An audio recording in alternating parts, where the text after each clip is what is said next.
Educated book by Tara Westover. Living on a rural farm in Idaho, Tara Westover recalls taking in her surroundings at a young age, breathing in the crisp air and running through the valleys and hills. She learned a lot from living on that farm despite growing up without a birth certificate, medical records, or a traditional education. Growing up with a paranoid father who was consistently preparing for the end of the world and believed the government brainwashed its citizens, Tara had far from a typical childhood. In addition to being homeschooled, her mother immersed herself in herbal medicine so they would never need a hospital or doctor. Completely self sufficient, Tara and her family isolated themselves from reality, which led to their own twisted view of the world. Struggling to work against a family that believes education and the government are corrupt, Tara worked hard to succeed. Going against her family's wishes, she consistently struggled with pursuing education and appeasing her family, but in the end, she chose her education. Chapter 1. An unusual childhood. Childhood looks different for everyone. For some, it's a time of happiness and innocence as you play the days away. For others, it's a bit more complicated. From a young age, Tara Westover knew that her life was different. She was the youngest of 7 children, and her parents intended to raise their family steeped in the Mormon religion. She also grew up on a rural farm in Idaho, and the children were expected to help on the farm whenever necessary. Many people grow up this way, and Tara enjoyed the carefree freedom of playing in nature and running through the hills of the nearby mountains. However, there was a reason the family lived on a rural farm. Tara's father, Gene, had a paranoia beyond the norm, believing the government was out to brainwash society and stray them away from God. The paranoia her father experienced was so extreme that he believed his family should always be prepared, even making the children carry supplies with them at all times. If the feds ever came for them, they were instructed to take off into the hills and be able to survive until the feds left the area. So Tara carried supplies like herbal medicine, water purifiers, guns, knives, and military mares, or meals ready to eat on a regular basis. Wanting more for Tara, her grandmother once encouraged Tara to run away with her to Arizona. Coming from a strict Mormon background, Jean was adamant about teaching her a woman's place was in the home and rearing children. Tara thought about the opportunity briefly, but when the time came, Tara couldn't do it, and she stayed with her family in Idaho. Jean surprisingly allowed Tara's mother, Faye, to work as a midwife. With minimal medical experience, Faye took a holistic approach to medicine and became a skilled herbalist, the only midwife for 100 miles. Gene supported his wife's role since he believed hospitals and doctors were a government ploy for brainwashing and corruption. In fact, because Tara was born at home, she didn't have a birth certificate at all. To the state of Idaho, Tara didn't exist until the age of 9. Not only did she not have a birth certificate, but she had also never set foot in a school. Chapter 2. Lack of education. Schooling is an important part of growing up, but for Tara and her siblings, school hardly existed. Believing that the public school system was just a ploy by the government to lead children away from God, Gene forced his children to become homeschooled. However, the term is used loosely. While Tara's brother taught her to read at the age of 4, by the time she turned 8, there was very little schooling in the home, leaving the children to their own devices to learn. Once Tara's grandmother scolded her for not washing her hands after using the toilet, and when she confronted Gene about what he is teaching his children, he simply told her, "I teach them not to piss on their hands." As you can see, their education wasn't incredibly rigorous as her parents failed to teach her basic hygiene skills.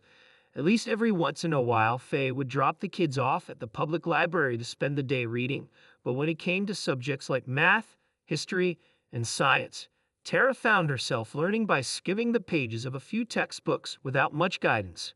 When Tara was 10 years old, her brother Tyler turned 18 and announced his plans to go to college. He took his studying seriously, and he was ready to pursue higher education. Of course, this upset their father since he needed him to help work on the farm. Gene expressed that schooling was just corruption. Reading and writing would never give him the real skills he needed to support a wife and a family. However, Tyler's announcement of college sparked a curiosity in Tara that higher education was a possibility, and she began to study by herself more rigorously. Focusing mainly on religion and reading the Book of Mormon and the New Testament, she began to immerse herself in education. Chapter 3. Lack of medical attention and care. Imagine driving home from a long trip. It's late at night and you're tired. All of a sudden, the car drifts off the highway, jumps a ditch, and smashes through two wooden utility poles before crashing into a tractor and coming to an abrupt stop. Miraculously, you survive. So, what's the first thing you do? Nowadays, you would call the ambulance from your cell phone, right? Maybe before the times of cell phones, you could flag down a passing car or try to find a nearby house to use the landline. Unfortunately, this scenario became a reality for Tara and her family when her 17-year-old brother, Tyler, fell asleep at the wheel on a long road trip.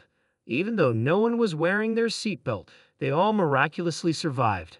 Faye, however, suffered serious brain injury and needed medical attention right away.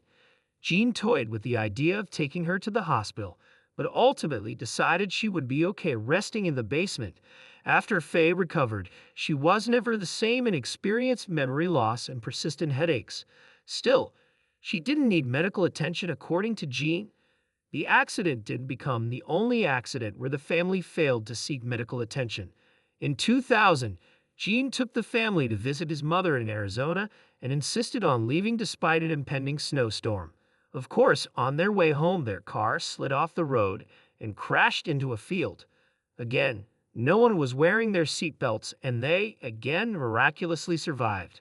Tara lost consciousness during that accident and doesn't remember how she got home, but she does know she never went to the hospital.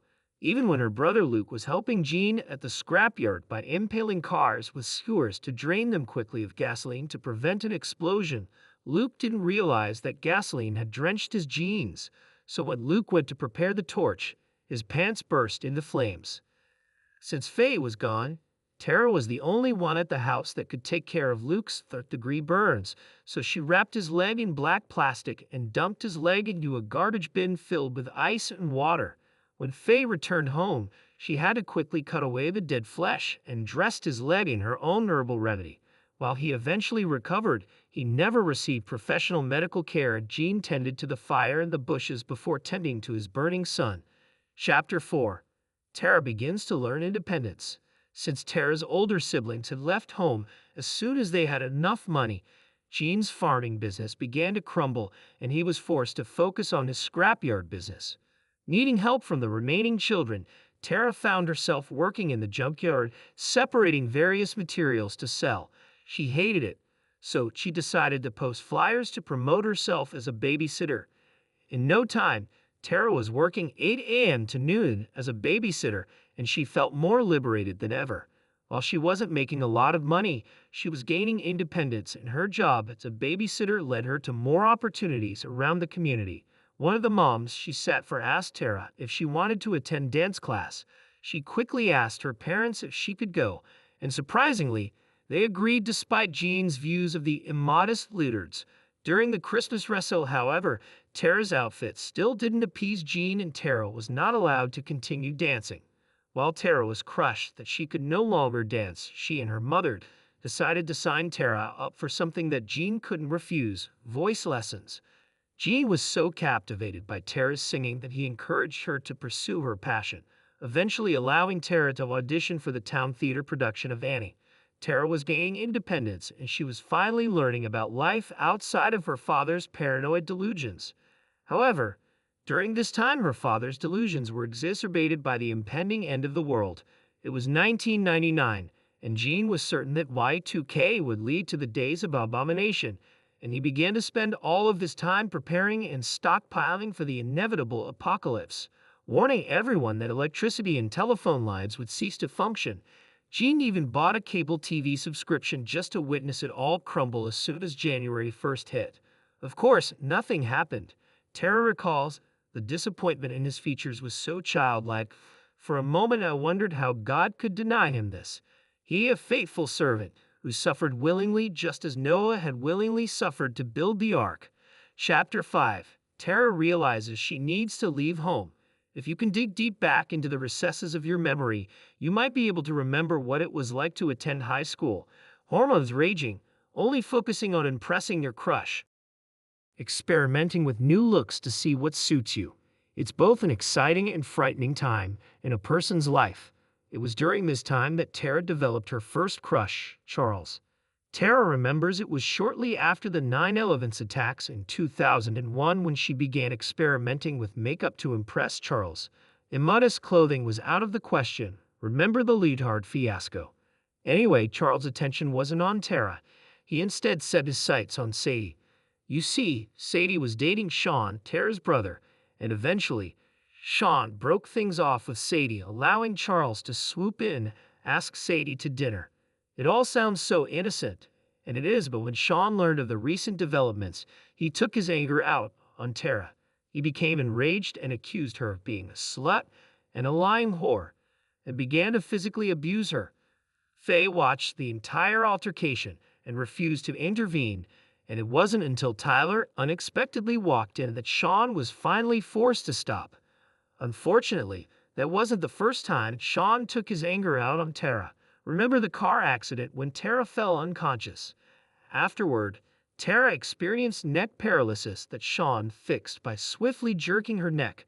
She eventually continued to experience more abuse, but with a family that refused to do anything, she began to accept her fate and deal with it. After witnessing the altercation between Sean and Tara, Tyler encouraged Tara to enroll in high school and escape both her father's constricted worldview and Sean's continuous abuse. He told her that to get accepted into the Mormon school of Brigham Young University, she would only need a decent score on the ACT, and BYU had a long history of accepting homeschooled students. So she began to study for the ACT and continuously received lectures from her father, outwardly rejecting her plans to go to college. He began to instill fear into Tara by announcing, "The Lord has called me to testify. He is displeased. You have cast aside his blessings to whore after man's knowledge. His wrath is stirred against you. It will not be long in the coming." However, she continued her studies, and after 2 attempts, she received a 28, a score high enough to be admitted into BYU. At just 16 years old, Tara moved to Utah to attend BYU with the support and help of her mother. Chapter 6. Tara's Culture Shock. If you've ever moved into a college dorm room, you remember the excitement of finally living on your own, the independence, the freedom. However, with Tara's strict, sheltered upbringing, she had a hard time coping with the differences of her roommates. For instance, upon meeting Shannon, she was immediately greeted by a girl wearing tight pink pants and a white spaghetti-strap tank top, completely baring her shoulders. Even worse, Shannon turned around to reveal "Juicy" written on the rear of her pants. Utterly shocked and appalled, Tara retreated to the privacy of her room.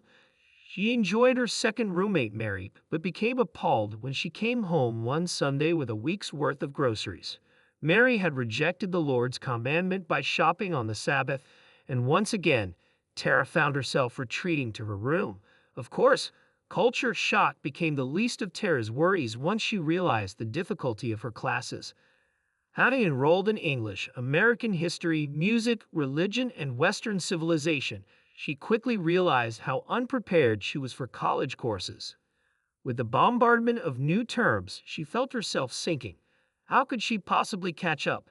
She felt so far behind. But one day she finally mustered up the courage to ask her professor the meaning of a word she had never heard before.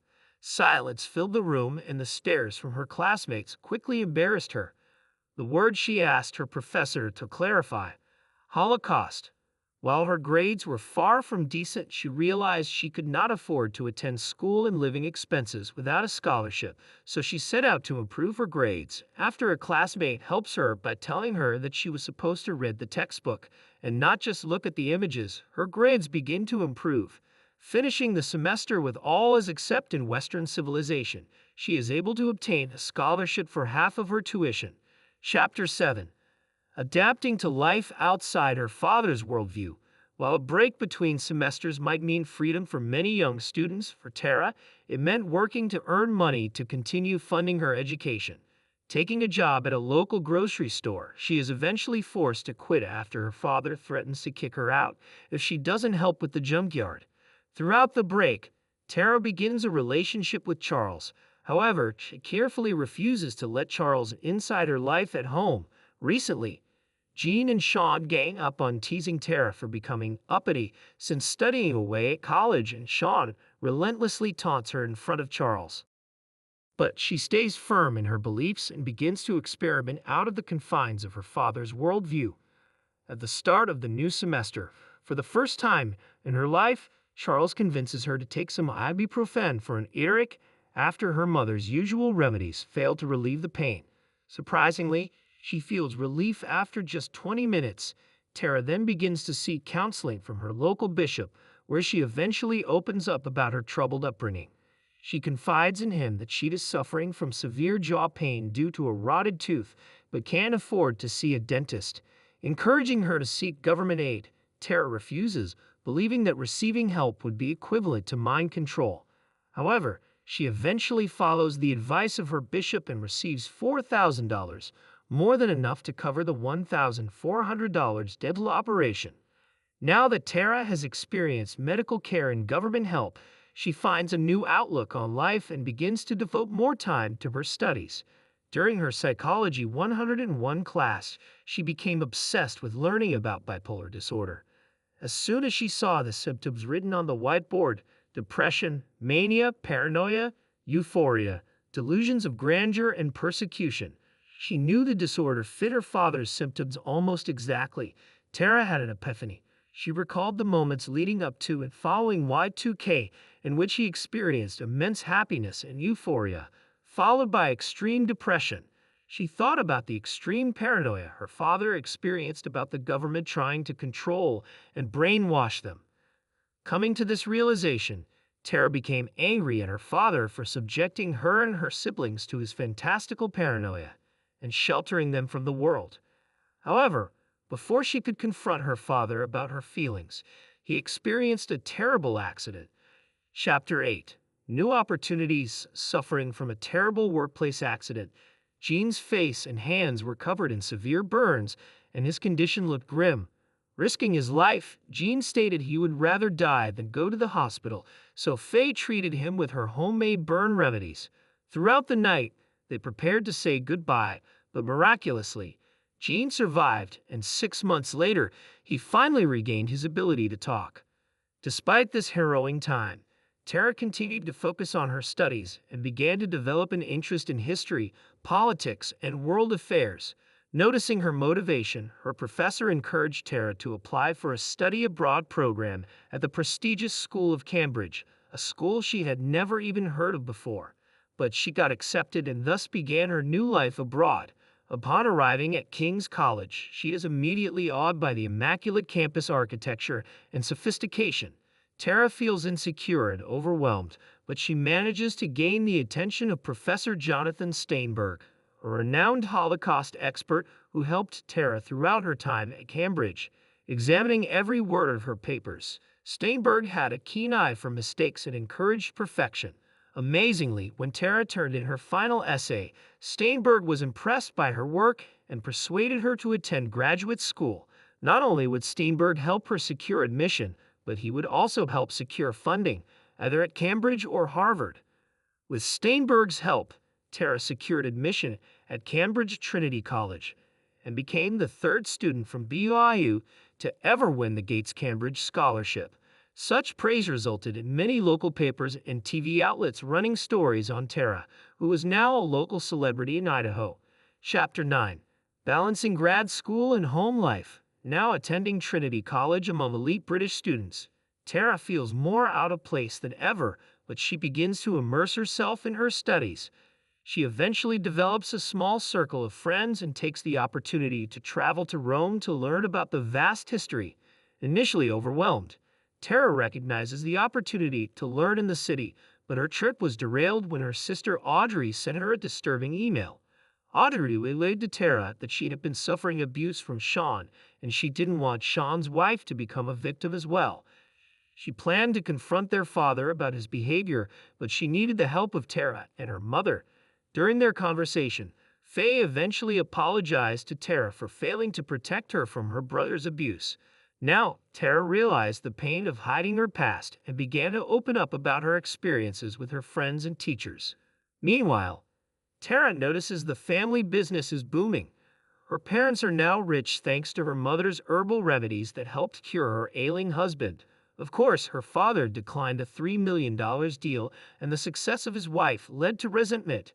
Jean is forced to come to terms that the roles of husband and wife are straying from his traditional beliefs, and arguments ensue. As her family life becomes increasingly unstable, Tara continues to flourish in her studies, eventually winning a place to study for a PhD at Cambridge. She begins to open herself up to new ideas that were once forbidden and hidden from her, like feminism, where she learns that her father's traditional ideas of a woman's role were archaic and oppressive. While she is thriving at school, she is becoming increasingly distant from her family. Still, she decides to return home for Christmas where violence ensues. Chapter 10. Coming to Terms. While at home on Christmas break, Tara and Audrey confronted their father about Sean's abuse, but he refused to believe them, consistently asking for proof. Tara turns to her mother for support, but like always, she stays quiet. To make matters worse, Sean places a bloody knife in Tara's hands, indicating a threat that seemed pretty clear. While they come to peace briefly, Tara knows the pain isn't over and realizes that Jean and Faye will help their sons overprotecting their daughters every time.